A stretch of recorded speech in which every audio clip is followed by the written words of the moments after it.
रजौरी च जारी टाकरे दौरान मारे गए लश्कर तोयबा के 2 सिरे के आतंकवादी। ताई अखनूर सैक्टर च बरामद होए ड्रोन राएं सुट्टे गए IED ते पिस्तौल समेत हथियार ते गोली बारूद। उत्तराखंड की दुर्घटनाग्रस्त सिलक यारा सुरंग च फसे दे मजूर कर्मियों गी बाहर कड्ढने का कम्म पुज्जा खीरी दौर च। राष्ट्रीय जरनैली शिड़क अथॉरिटी की तरफा मुल्का च निर्माण दी 29 शिड़क सुरंगें दा कीता जाग सुरक्षा ऑडिट। भारतीय चुनाव कमीशन ने प्रधानमंत्री मोदी होरें गी मजाक च पनौती दे पिक पॉकेट आखने लई कांग्रेस सांसद राहुल गांधी होरें गी जारी किया नोटिस ते आख्या 5 नवंबर तोड़ी दिता जा जवाब।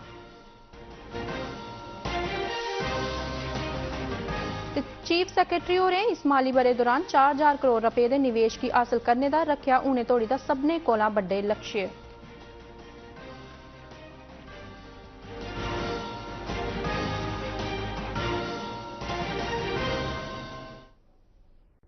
डोगरी खबरें च तुंदा स्वागत है ते पेश न खबरां विस्तार कन्नै। रजौरी जिले के धर्मसाल इलाके की भज्जी माल थारा पर सुरक्षा बलें ते आतंकवादियों बश्कार जारी टाकरे च कल 5 भारतीय फौजी शहीद हो गए ते होर 2 जख्मी हो गए। शहीद होए दे कर्मियों के नाम कैप्टन MV प्रांजल, कैप्टन शुभम गुप्ता, हवलदार अब्दुल मजीद, लांस नायक संजय बिश्ट ते पैरा ट्रूपर सचिन लोर न। इसे टाकरे च सुरक्षा बलें अज बडले होई दी ताज़ा गोलेबारी च लश्कर तोयबा के 2 सिरे के आतंकवादियों गी मारी दिता। मारे गेदे आतंकवादियों चा एक पाकिस्तानी नागरिक है जिसकी पछाण कारी के तौर पर की गई। उसी पाकिस्तान के अफगानिस्तान कन्ने लगदे बन्ने पर सिखलाई दी गई ही ते ओह पिछले 1 बरे थमां अपने समूह समेत रजौरी पुंछ इलाके च सक्रिय हा। यह भी मन्निया जंदा है जे ओह डांगरी ते कंडी आतंकी हमले का मुख साजिश करता हा। रक्षा प्रवक्ता मुजब बन्ने पार बैठे दे साजिशकर्ताएं कारी गी इस खेतर च आतंकवाद की बहाल करने लई भेजिया हा। ओह IED लाने, गुफाएं च छपने दे कार्रवाइयां चलाने के अलावा एक माहिर स्नाइपर हा। पूरी राती टाकरा बंद रौने परैंत अज बडले दबक्खियां गोलाबारी शुरू हो गई। इत्थे छपे दे आतंकवादी गी नस्सने कोला रोकने लई जंदी राती बादू सुरक्षा बल तैनात करियै उनेंगी घेरी लैता गेदा है।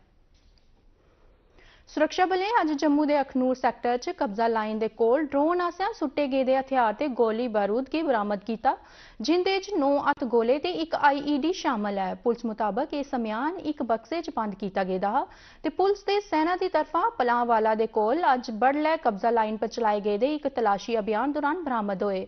बक्से की दिखिए संदेह पैदा हुआ ते बंब नकारा करने वाले दस्ते की बुलाया गया। बाद च बक्सा खोलने पर ओदे अंदरा एक IED, एक पिस्तौल, 2 मैगजीना, 38 रौंद ते 9 हत्थ गोले बरामद होए।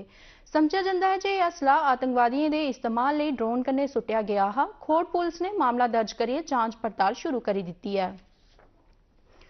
रजौरी च होए आतंकी हमले जेदे च 4 फौजी जवान शहीद हो गए खिलाफ राष्ट्रीय बजरंग दल आसेआ बस स्टैंड के बाहर विरोध प्रदर्शन किया गया। दल के प्रदेश अध्यक्ष राकेश बजरंगी उनकी अगुवाई च किए गए इस प्रदर्शन दौरान पाकिस्तान खिलाफ नारे लाए गए ते पाकिस्तान का पुतला फूकिया गया। श्री बजरंगी होरें केंद्र सरकार अगे आतंकियों खिलाफ सख्त कार्रवाई करने की मंग की। प्रार्थना करता हूं कि इन पुण्यात्माओं को अपने चरणों में स्थान दें, उनके परिवारों को इस दुख की घड़ी को सहन करने की शक्ति प्रदान करें। भाजपा के जम्मू कश्मीर प्रधान रविंदर रैना ते पार्टी के प्रदेश जनरल सैक्रेटरी साबका मंत्री ते किश्तवाड़ थमां भाजपा के साबका विधायक सुनील शर्मा होरें यह आखते हुए भारतीय फौज आसेआ आतंकवादी योजनाएं गी नाकाम बनाने की योग्यता पर भरोसा जताया है जे रजौरी च आतंकी हमले ते किश्तवाड़ च IED दियां घटना कदे भी कामयाब नहीं होंगन। इन्हें नेताएं आख्या है जे आतंकवादी जिन्नी मर्जी कोशिश करी लैन उन्दियां योजनाएं कदे भी कामयाब नहीं होंगन। आर्मी और हमारी जम्मू कश्मीर पुलिस ने इस एरिए की घेराबंदी की है। यकीनन जो बॉर्डर पार से बम, बंदूक, पिस्तौल, गोलियां लेकर यहां खून खराबा करने के लिए जो अमन के दुश्मन आए हैं उनको उनकी सजा मिले। इसमें देखिए आतंकवादियों को जिस प्रकार से उनकी कमर तोड़ी गई है भारतीय सेना ने और हमारी सरकार की प्रबल इच्छा शक्ति ने जो उनकी कमर तोड़ी है, ये अटेम्प्ट्स कर रहे हैं, कोशिश कर रहे हैं कि टेंशन डाइवर्ट करें और थोड़ा सा सेपरेटिज्म को, अलगाववाद को बढ़ावा दें। यकीन मानिए एक एक आतंकवादी को, एक एक टेररिस्ट को दफन किया जाएगा। इतना हमें अपनी सेना पर पूरा फक्र है, गर्व है उनकी कार्यशैली पे। जम्मू कश्मीर प्रदेश कांग्रेस कमेटी ने रजौरी पुंछ जिले अंदर आतंकवादी गतिविधियों च होए दे बाद्धे पर चिंता प्रगट करती हुई रजौरी टाकरे च 4 फौजियों के शहीद होने पर सदमे का इजहार किया है। पार्टी के प्रदेश प्रधान विकार रसूल वानी, कार्यकारी प्रधान रमन भल्ला ते और दूए सीनियर नेताएं शहीद फौजियों की श्रद्धांजलि भेंट की ते सोगी परिवार कन्नै संवेदना प्रगट की। उत्तराखंड की दुर्घटनाग्रस्त सिलकयारा सुरंग च फसे दे 41 मजूर कर्मियों के बचाने का काम खीरी दौर च पुज्जी गया है। समझा जा करता है कि अज कुछ बेले भी उन्हें कर्मियों की सुरक्षित बाहर कढ़िया जा सकता है ते उनके सुरक्षित बाहर होने लिए हर चाली के संसाधन तैनात कर दिए गए हैं। मैडिकल टीम की भी उनकी डॉक्टरी जांच लिए सोगा कर दिता गया है। किसी भी एमरजेंसी वाली स्थिति इन्हें कर्मचारियों की हैलीकॉप्टर राहें ऋषिकेश के एम्स पहुंचाया जा सकता है। इस दौरान प्रधानमंत्री नरेंद्र मोदी होरें उत्तराखंड के मुख्यमंत्री पुष्कर सिंह धामी उनके कन्नै टेलीफोन पर गलबात करिए राहत ते बचाव कार्रवाइयों का जायजा लैता। दूए पासे चनैली छिड़के के राज्य मंत्री वीके सिंह ते उत्तराखंड के मुख्यमंत्री पुष्कर सिंह धामी और घटना वाली थारा पर पुज्जे गए हैं ते वो बचाव कार्रवाइयों का जायजा लै करदे न। सड़क यातायात ते राजमार्ग मंत्रालय ने आख्या है national highway authority of India Jammu Kashmir च निर्माणधीन 8 सुरंगें समेत देशें दी 29 निर्माणधीन सुरंगें की सुरक्षा समेत जांच करोग। ये पहल सुरक्षा की यकीनी बनाने ते निर्माण के दौरान सर्वोच्च गुणवत्ता की पक्का करने आस्ते की जा रही है। मंत्रालय ने आख्या जे NHAI के अधिकारी दिल्ली मैट्रो रेल कॉरपोरेशन ते होरनें सुरंगें संबंधी माहिरें के एक दल कन्नै इसले निर्माणधीन टनल प्रोजेक्टें का मुआयना करङन। मंत्रालय आस्सेआ आख्या गया है कि अधिकारियों ते माहिरें की टीम 7 दिनों के अंदर अंदर रिपोर्ट पेश करङन। भारतीय चुनाव आयोग ने राजस्थान के असेंबली चुनाव अभियान दौरान प्रधानमंत्री नरेंद्र मोदी उनके खिलाफ कथित आपत्तिजनक टिप्पणियां किए जाने पर कांग्रेसी सांसद राहुल गांधी होरें गी नोटिस जारी कर दिता है। आयोग ने राहुल गांधी की 25 नवंबर तोड़ी नोटिस का जवाब देने लिए आख्या है। कांग्रेस प्रधान मल्लिकार्जुन खड़गे ते पार्टी नेता राहुल गांधी आस्सेआ आचार संहिता के उल्लंघन ते कानूनी प्रावधानें मुजब बीजेपी आस्सेआ शिकायत दर्ज करने पर यह नोटिस जारी किया गया है। राजस्थान विधानसभा चुनाव लिए चला करदा चुनाव प्रचार अज संजा 6 बजे बंद हो जाग। सीनियर भाजपा नेता ते प्रधानमंत्री नरेंद्र मोदी होरें राजसमंद जिले की देवगढ़ थारा पर एक चुनावी जलसे की संबोधित किया। अपने भाषण च उन्हें आख्या कि कांग्रेस सरकार राजस्थान च हर मोर्चे पर नाकाम रही है। सरकार नहीं देखी है, इसलिए राजस्थान के जन जन ने कांग्रेस सरकार को उखाड़ फेंकने का संकल्प ले लिया है और अपनी सौगंध का मान रखना, ये तो राजस्थान की धरती की अपनी ताकत है और यहां की जनता उसे जानती भी है। दूए पासे कांग्रेस नेता दे राजस्थान के मुख्यमंत्री अशोक गहलोत होरें भी चुनावी रैलियां की संबोधित किया। श्री गहलोत होरें जयपुर च मीडिया कन्नै गल करते हुए आख्या जे भाजपा कोल कोई भी चुनावी मुद्दा नहीं है। नहीं होगी, चाहे गिग वर्कर्स का एक्ट हो, चाहे राइट टू हेल्थ हो, चाहे मिनिमम इनकम गारंटी हो, हमारी स्कीमें हैं, हमारी गारंटी है, 10 गारंटी हैं और आगे की गारंटी है। उस पर आप बहस करो, उसमें कमियां बताओ, खामियां बताओ, ये बताओ कि ये खाली धरातल होती है या नहीं होती, खाली हमने घोषणा की है क्या। Chief secretary doctor Arun Kumar Mehta उनकी अध्यक्षता च उद्योग व्यापार विभाग की कल लगी दी एक जायजा बैठक च यह सूचित किया गया है कि 2022-23 बरे दौरान केंद्र शासित प्रदेश जम्मू कश्मीर की नवी उद्योगिक नीति तहत 11,000 कोला वध व्यक्तियों लिए रोजगार के मौके पैदा करने वास्ते 2,153 करोड़ रुपए की रकम खर्च की गई। मुख्य सचिव होरें अधिकारियों की ताकीद की है कि इस माली बरे के खीरे तोड़ी मिथे दे निशाने की हासिल करने वास्ते 4,000 करोड़ रुपए की रकम जारी की जा। डॉक्टर मेहता होरें जिमी के उपयोग की व्यवस्थित बनाने या जिमी के इस्तेमाल से तब्दीली दे कन्ने औद्योगिक खेतर के तरीके विकास के नीमे मुताबक बक्ख-बक्ख मामले के नबेड़े पर जोर दिता। उन्हें अधिकारियों की आख्या जो वो सपने 46 इंडस्ट्रीयल एस्टेट विकास कम्में च तेजी आंदी जा ते इस दे कन्ने गै इस कम्मे लई प्राप्त जिमी थमां जिमी के नवे टोटे की पछाण भी की जा। केंद्र तौले गए डीप फेक्स कन्ने निबड़ने लई नਵੇਂ दिशा निर्देश जारी करोगे कि जे ਇਹਦੇ कन्ने लोकवाद ते समाज ਲਈ नवा खतरा पैदा होई गेदा है। इलैक्ट्रॉनिक ते सूचना टैक्नोलॉजी दे केंद्रीय मंत्री अश्वनी वैष्णव होरें नवीं दिल्ली च मीडिया कन्ने गल करदे होई आख्या जे डीप फेक्स कन्ने निबड़ने लई फौरी तौर पर गैं पुट्टने की जरूरत है तां जे लोकवाद की सुरक्षा के कन्ने कन्ने समाज के सारे भरोसे की मजबूत बनाया जा। श्री वैष्णव होरें आख्या जे डीप फेक्स कारण उभरा करदी चुनौतियां बारे उन्हें सबने सोशल मीडिया प्लेटफॉर्म कंपनियों के मालकें ते आर्टिफिशियल इंटैलीजेंस के माहिरें कन्ने एक बैठक लाई और सबने क्लियरली इस खतरे को, इसकी गंभीरता को स्वीकार किया कि वाकई डीप फेक्स आज एक बहुत बड़ा सामाजिक खतरा उभर के आया है।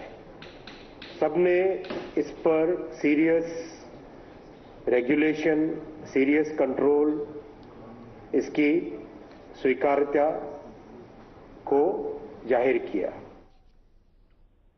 समाजी न्याय ते सशक्तिकरण विभाग के international society for Krishna consciousness ISKCON आसिया नशा मुक्त भारत अभियान तहत अज नवी दिल्ली च एक समझौता ज्ञापन पर दस्तखत किए गए। मन्निया जंदा है जो नशीली दवाइयां गी बरतून जनेही कबैतू कन्ने निबड़ने वाली भेटा यह एक बड़ी दलांग है। केंद्रीय समाजी न्याय ते सशक्तिकरण मंत्री डॉक्टर वीरेंद्र कुमार होरें इस मौके बोलते हुए आख्या जे पिछले 3 ब'रें च नशा मुक्त भारत अभियान की जन अंदोलन का रूप दिंदे हुए 10 करोड़ कोला वध लोकें तोड़ी पुज्जत बनाई गई है। समझौता ज्ञापन बारे चर्चा करते हुए मंत्री होरें आख्या जे सरकार दे इस्कान के साथ सहयोग करिए नशा मुक्त भारत अभियान का स्नेहा देशे दी हर नुकरा तोड़ी जाई पुज्जग। प्रयास तो नशा मुक्त भारत अभियान में सभी के सामूहिक प्रयासों में इस्कान का भी प्रयास आज से जुड़ जाएगा। जम्मू की शक्तिमां कृषि ते कौशल विकास सहकारिता सोसायटी लिमिटेड की संस्थापक स्वाति बसोत्रा और सराहनेजोग जतने तहत बाजरे के बढ़ावे लई लगातार काम करा करदियां न। अपने घरे थमां गतिविधियां चलांदे होए ओह पाडर किश्तवाड़ के करसाने गी कन्ने रलाइए बाजरे की बिक्री का काम करारदियां न। कॉरपोरेट कराने कन्ने सरबंध रखने वाली स्वाति ना छड़ा बाजरे के बेचने का काम करारदियां न सगुआं एदी काश्तकारी की बढ़ावा देने का काम भी करारदियां न। बाजरे कन्ने बक्ख-बक्ख चाली दे ते स्वादले व्यंजन लड्डू टोकला दे केक वगैरह बनाइए ओह लोकें दी सेहत लई बाजरे दे फायदे ते एदे आर्थिक लाभ बारे जानकारी दिया करदियां न। इस मौके ओह 1 महीने च 100 रुपए फी किलो के हिसाब कन्ने 20 किलो बाजरे की बिक्री करारदियां न। उनकी यह कोशिश सेहतमंद भारत वाले प्रधानमंत्री उनके विजन च एक बड़ा बड़ा योगदान है। इसके अलावा उनकी यह कोशिश 2023 बरे की संयुक्त राष्ट्र की तरफा अंतर्राष्ट्रीय बाजरा वर्ष घोषित किए जाने की भी और अगे ले जाती है। तो इकोनॉमी अपने आप हमारे फार्मर्स के लिए। उत्तर पूर्वी खेतर विकास मंत्रालय के जॉइंट सैकटरी ते विकसित भारत संकल्प यात्रा लिए डोडा जिले के प्रभारी अंशुमन डे होरें अज जिले का दौरा लाइए विकसित भारत संकल्प यात्रा लिए की जा करदी तैयारियों का जायजा लेता। श्री डे होरें जिला अधिकारियों कन्ने ते यात्रा कन्ने संबंधित लोकें कन्ने गलबात की ते इसे सफल बनाने लिए जरूरी प्रबंधों पर चर्चा की। उन्हें दस्सिया गया जे 2 प्रचार गड्डियां इत्थे पुज्जी जांगन ते ओह प्रधानमंत्री उनके संदेश के केंद्र प्रायोजित कल्याण स्कीमें की जागरूकता ते सफलता बारे बक्ख-बक्ख कहानियां की पेश करगन। प्रचार का एक काम 24 नवंबर की डोडा कस्बे के क्लॉक टावर कोल ते बदरवाह च नवे बस अड्डे पर किया जाग। श्री डे होरें गी यह भी दस्सिया गया है जे 6 होर प्रचार गड्डियां इस महीने की 26 तरीक की पुज्जी जांगन जेहड़ियां जिले की सबने 237 पंचायतें ते दूए ग्रामीण इलाकें च प्रचार करगन। सांबा जिले च विकसित भारत संकल्प यात्रा संबंधी तैयारियों की यकीनी बनाने आस्ते जिला प्रभारी श्री धर बाबू अड्डाकी होरें जेड़े भारत सरकार के उद्योग व्यापार मंत्रालय के टोबैको बोर्ड के एग्जीक्यूटिव डायरैक्टर भी हैं कल तैयारियां गिते लुआई गेदी एक बैठक की अध्यक्षता की। बैठक च श्री अडांके उनके कन्ने सांबा के deputy commissioner Abhishek Sharma SSP Samba बेनाम तोश ते और कई मुख अधिकारी भी मौजूद रहे जिन्हें यात्रा की तैयारियों की समीक्षा की। असिस्टेंट विकास कमिश्नर सिद्धांत धीमान और जेडे विकसित भारत संकल्प यात्रा के नोडल अधिकारी भी हैं इस मौके यात्रा बारे पावर पॉइंट प्रेजेंटेशन की प्रोफाइल इसलिए तोड़ी की गई कार्रवाई कमेटियों के निर्माण कंट्रोल रूम ते पोर्टल ऑपरेटिव पर ट्रेनिंग संबंधी ब्यौरेवार जानकारी दी गई। जम्मू के IIM आसिया जनजातीय गौरव दिवस 2023 तहत हफ्ताभर बक्ख-बक्ख कार्यक्रमों का आयोजन किया गया। यह कार्यक्रम महान आदिवासी नेता भगवान बिरसा मुंडा उनकी जयंती पर उन्हें सम्मानित करने ते आदिवासी तबके आसिया स्वतंत्रता संग्राम च दिते गए अनमूल्य योगदान की चेता करना हा। समारोह दौरान शहीद स्वतंत्रता सेनानियों के फुल अर्पित करिए श्रद्धांजलि भेंट की गई ते समारोह च IIM जम्मू के डायरैक्टर प्रोफैसर BS सहाय ते संस्थान के शिक्षक ते दूए कर्मचारी शामिल हुए। हफ्ता भर चले दे कार्यक्रम दौरान डिबेट, सांस्कृतिक प्रोग्राम ते मलाटे कार्यक्रमों का आयोजन किया गया, जिनका मकसद आदिवासी परंपराएं की समझने ते उनके बारे जागरूकता पैदा करना हा। इन्हें कार्यक्रमों च विद्यार्थियों के अलावा शिक्षकें भी बड़े उत्साह कन्नै हिस्सा लैता। जम्मू यूनिवर्सिटी के पुंछ कैंपस च अज रेशम के कीड़े की पालमा की मौजूदा स्थिति च भविख दी संभावनाएं बारे 2 दिनें का राष्ट्रीय सम्मेलन शुरू हुआ। पुंछ के एडिशनल जिला विकास कमिश्नर संदेश कुमार शर्मा और इस मौके मुख परौने हैं। स्कॉस जम्मू, स्कॉस श्रीनगर ते सेरीकल्चर डिपार्टमेंट पुंछ जिले च सेरीकल्चर की वर्तमान स्थिति के भविख दिए आसें मेदें पर चर्चा की। इस मौके खुट्टिए कन्नै तैयार दस्तकारियों की नुमाइश भी की गई। जम्मू यूनिवर्सिटी के पुंछ परिसर के निदेशक राकेश वैद होरें दूरदर्शन समाचार कन्नै इस बारे गलबात करते हुए दस्सिया जे रेशम के कीड़े की पालमा करने वाले करसानें गी जिन्हें समस्याएं का सामना करना पवारदा है उनके बारे भी अजे दे सम्मेलन च सोच विचार किया गया। इहदे कन्नै गै खबरें दा बुलेटिन समाप्त हुआ। दिओ इजाजत, नमस्कार।